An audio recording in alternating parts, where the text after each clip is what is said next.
ওইখানে বসে গেল। আচ্ছা ঠিক আছে, এখানে তো মানলাম, এটা ঠিক আছে, লেকিন আমাদের সকলের হাতের মধ্যে সুন্দর বিসলারি পানির বোতল, সুন্দর সুন্দর বোতল, কিন্তু এর হাতের মধ্যে একটা ড্রাম, সাদা ড্রাম, হোয়াইট ড্রাম। এই ড্রামে আবার কি?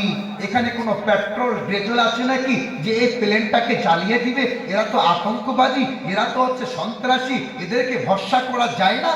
অতএব এত জিজ্ঞাসা করো তো ওটা কি, ওদের ড্রামে কি জিজ্ঞাসা করো। সে একটা লোককে পাঠালো, হাজী সাহেবকে জিজ্ঞাসা করা হলো, ও হাজী সাহেব, স্যার আপনার এটা হাতের মধ্যে কি, এই ড্রামে কি আছে বলো তো?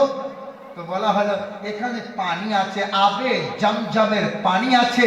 এই পানিটা হচ্ছে পৃথিবীর শ্রেষ্ঠ পানি, এ পানিটা পৃথিবীর শ্রেষ্ঠ পানি। এতটুকুই হাজী সাহেব বললেন।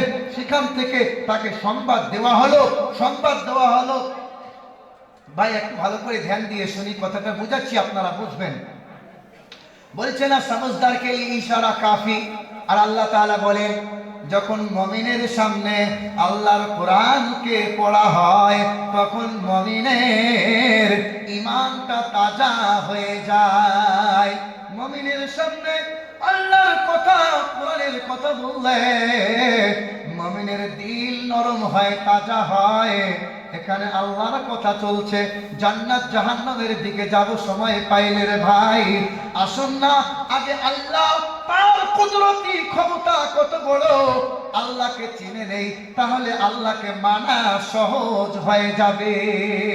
আগে চিনতে হবে না ভাই, চিনতে হবে। আল্লাহকে চিনে নেই, আল্লাহর কুদরতি ক্ষমতা। বলা হলো জমজমের পানি এটা পৃথিবীর শ্রেষ্ঠ পানি।